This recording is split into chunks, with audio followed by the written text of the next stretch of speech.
Hello again. Welcome back to Discovering the Real God. Today we start a new series looking at the subject of waiting. Well, I think we're all waiting for something. I don't think I've ever met anyone who's not waiting for something. Some kind of event, perhaps. The birth of a child. A holiday, waiting to go on holiday. A change of circumstances. New job. Retirement. The list is pretty extensive of the things that we could be waiting for.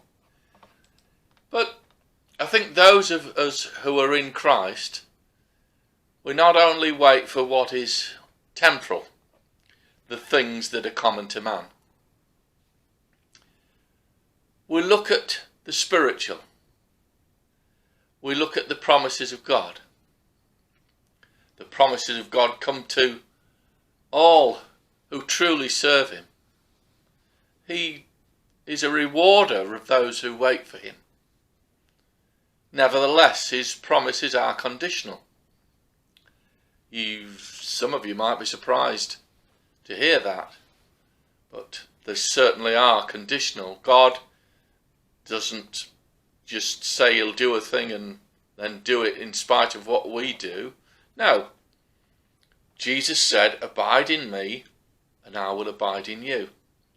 That means following the commandments and precepts set by the Lord. For example, if you're not loving one another as Jesus said, then you're not abiding in the vine. If you haven't forgiven people their trespasses against you as God has forgiven them, then you're not in concordance. You're not meeting the terms of any promise that God may have made to you. Or any prophecy, come to that, because that's the same thing. If you've been prophesied over, then don't be waiting for the prophecy to come if you're not meeting the terms and conditions of the covenant. Don't forget we're in a covenant, and the covenant works both ways. But anyway, I want to leave that. That's not really the purpose of the study. I'll leave that and let's assume that we're meeting the criteria as far as, it's humanly possible. I've seen many people waiting on God, and I've seen people who move too soon. They move without God, or they walk into disappointment, sometimes even disaster. Yeah, I've also seen those who've heard from God and they are full of excitement that God's told them to do something, and then, they get cold feet. They retreat back into the comfort zone. I've seen people move too late and miss some or even all of what God intended. And now, Lord, what wait I for? My hope is in you.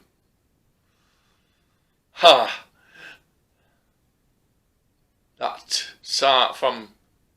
from 39, that verse is Psalm 39, verse 7. It seems to suggest we don't even know what we're waiting for. Possibly we have a sense that God is up to something.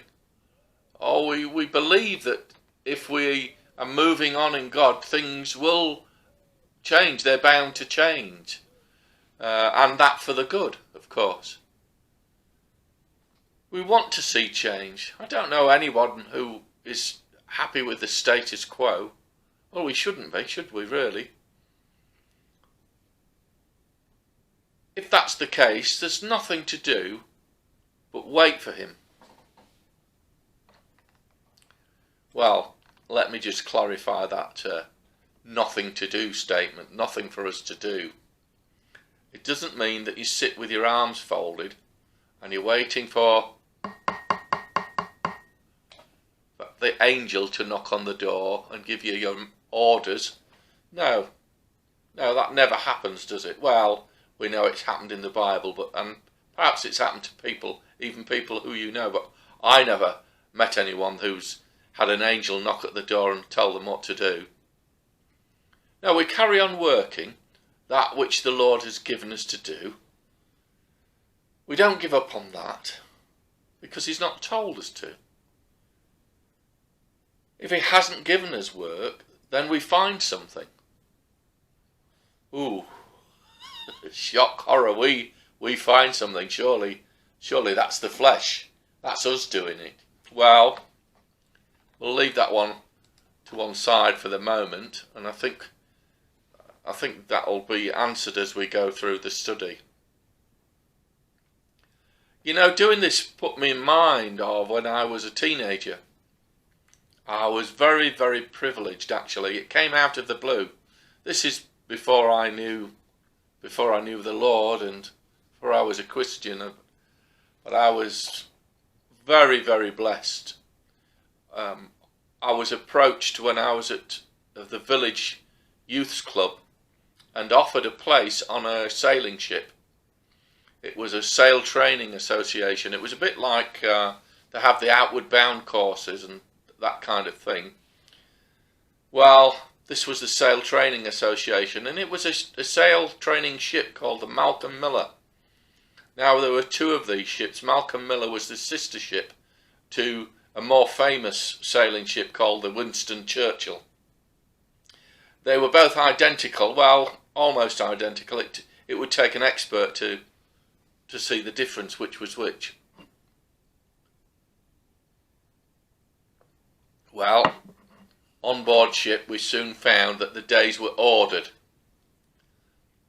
They were ordered on the lines of the British Royal Navy.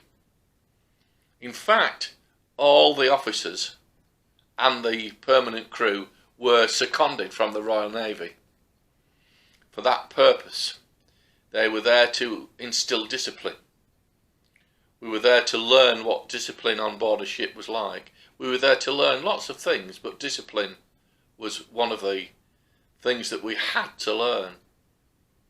We learned that you worked to the last order received and you didn't deviate from that.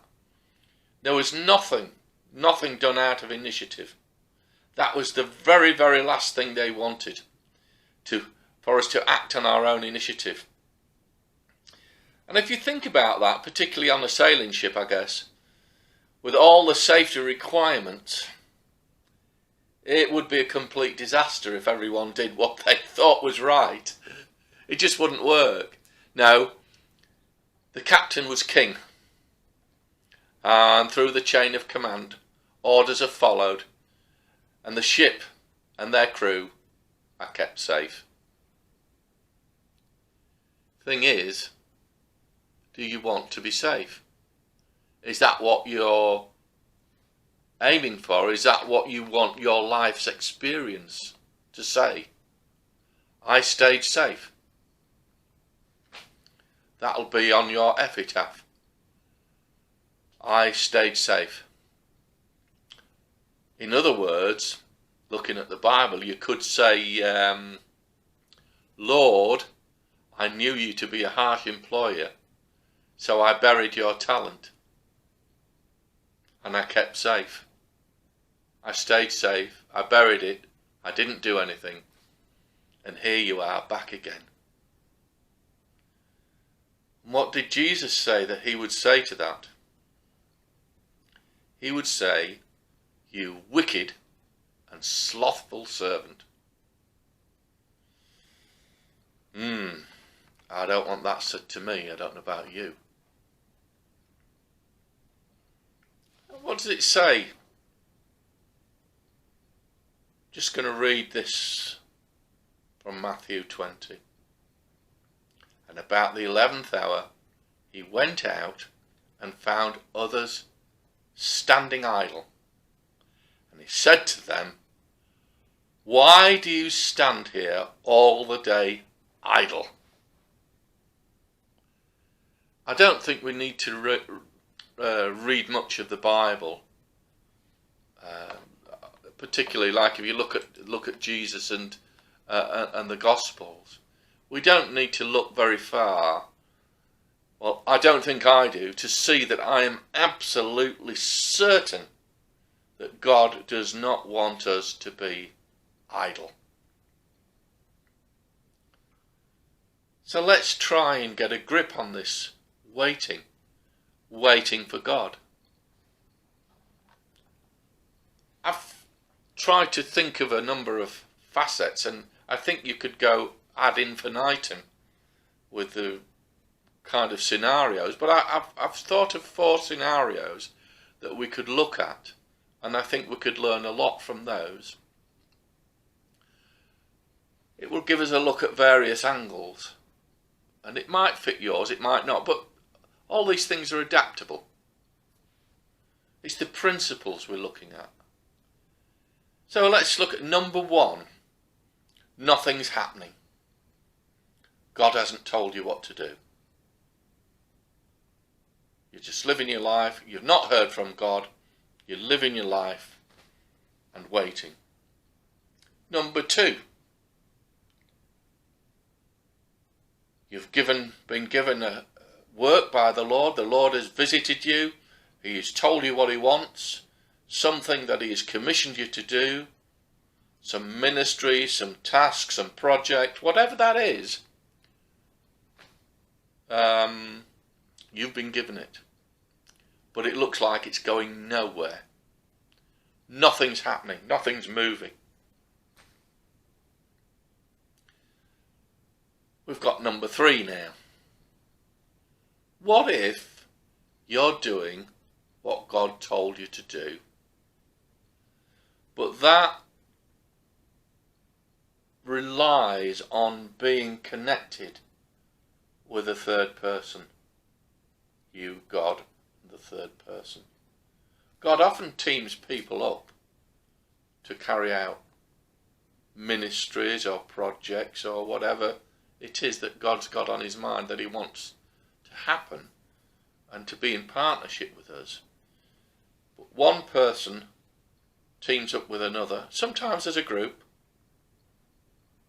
but he wants something doing, and every person is there.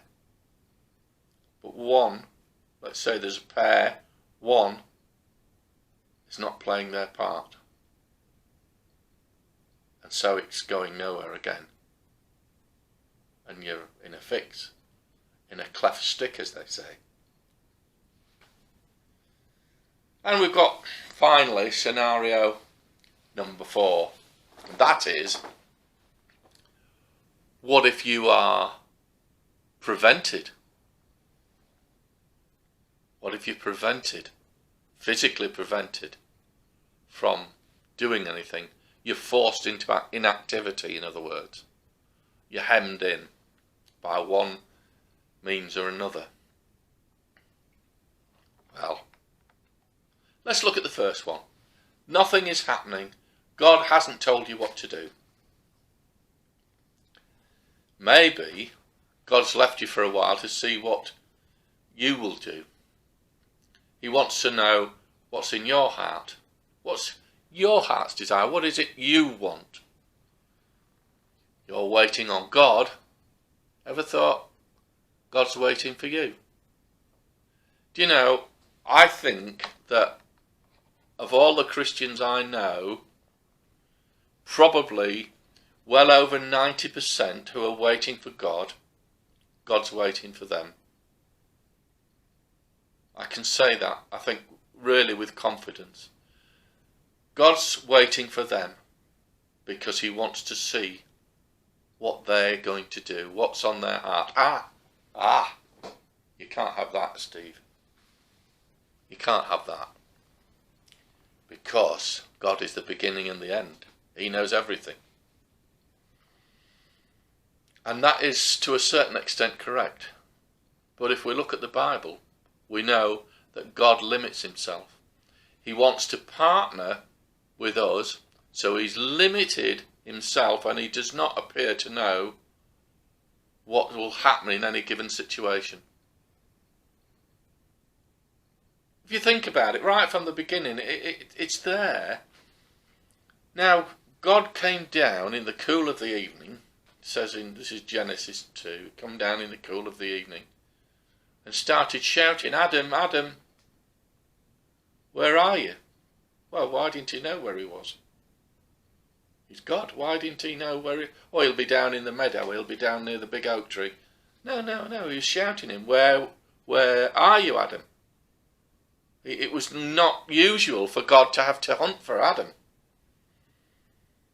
And he said, I hid myself because I was naked. And then, again, God said, who told you you were naked? How did you... What's all this about?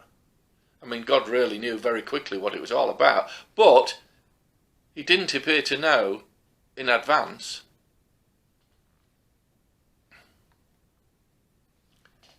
You may remember the Lord came down to look at the Tower of Babel. And he actually said, I've come to see for myself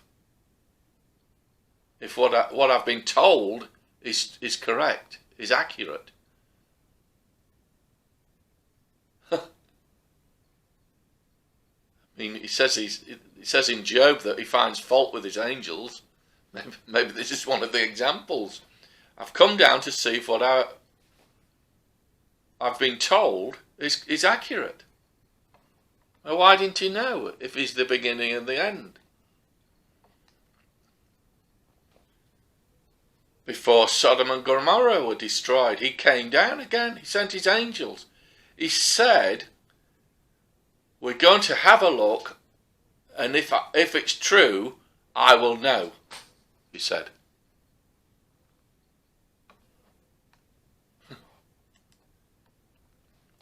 When God was talking about Ahab, that wicked king, he said, presumably he's talking to his angels, or to the house of heaven, I don't know, but he said, do you see how Ahab humbles himself? And then he changed his mind.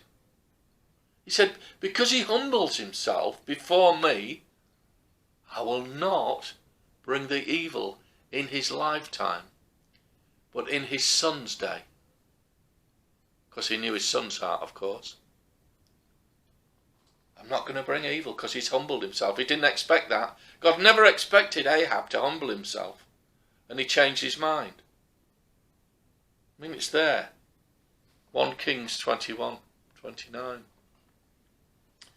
No, God's not a fly on the wall of our lives. He knows the beginning and the end, and he knows that his plans will succeed.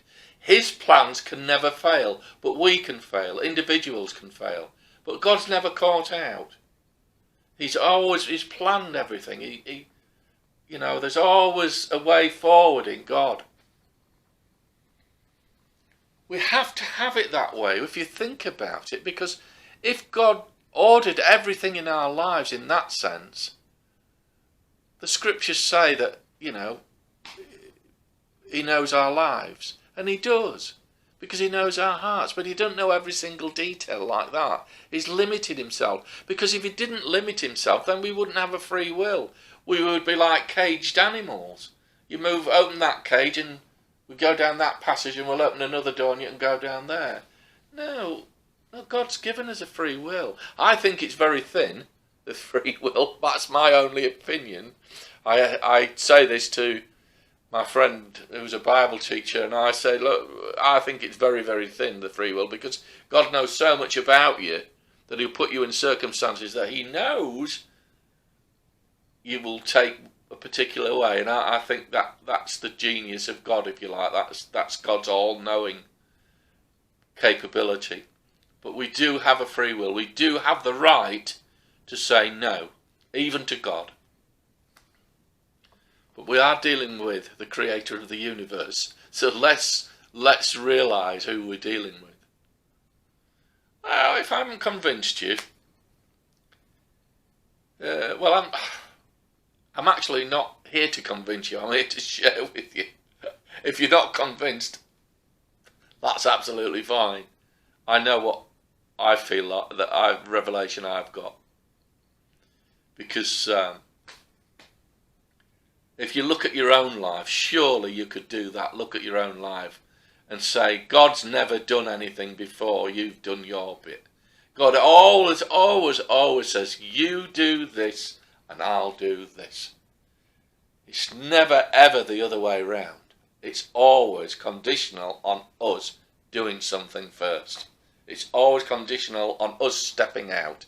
It's always conditional on our faith. And God's faith in us then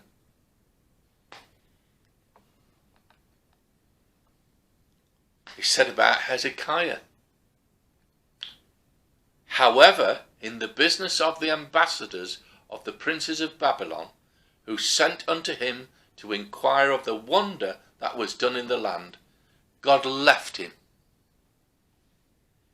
to try him, that he might know all that was in his heart. 2 Chronicles 32 and verse 31. God wants to know what's in your heart. He may have given you a desire, but he wants to know what you're going to do with that desire. Are you going to do what he wants you to do? Are you going to override that desire with something that you want more? Are you going to take ownership of the desire that God's given you and make it your vision? God's given you a vision if you take ownership of what he's given you to do. Whatever it is, I know that you cannot do nothing. You have to do something. In all of your ways acknowledge him and he will direct your paths. Proverbs 3:6.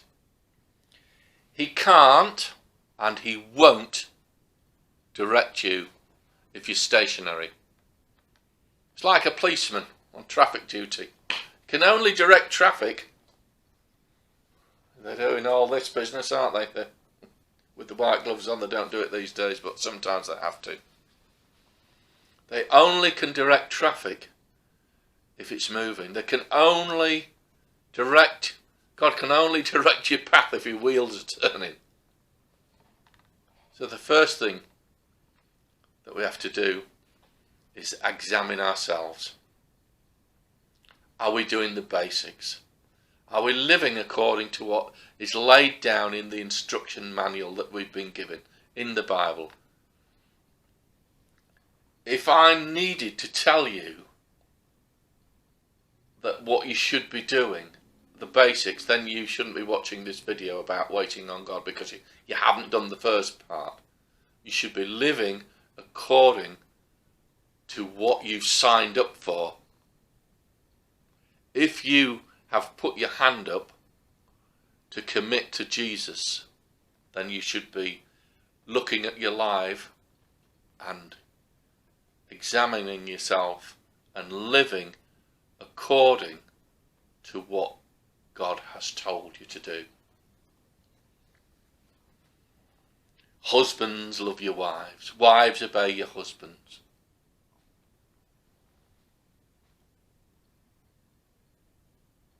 It's very straightforward. Love one another. Forgive one another. Don't be lovers of the world. Read your Bible. Spend time with God. If you're not doing that, sort of having fellowship, breaking bread. I know this. God won't give you the second thing to do until you've done the first.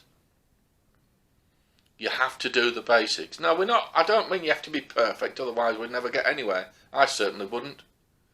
No, it has to be in your heart, and you get things wrong, and you keep short accounts with God. That's all I'm saying. Keep short accounts with God. Oh, I've got that wrong again. I've sinned here. I've got that wrong, Lord. That's not what I'm saying. It's about a relationship with God, walking and opening up your heart and allowing him in so that you can work together. That's the kind of life. Until you're doing that, well, you'll stay where you are. So, we'll kick off on the next section with number 2, what if you've been given work to do but it looks like it's going nowhere, nothing's happening? That'll be in the next part of the study on waiting, and hope to see you again on Discovering the Real God. See you very soon. Thank you. Bye bye now.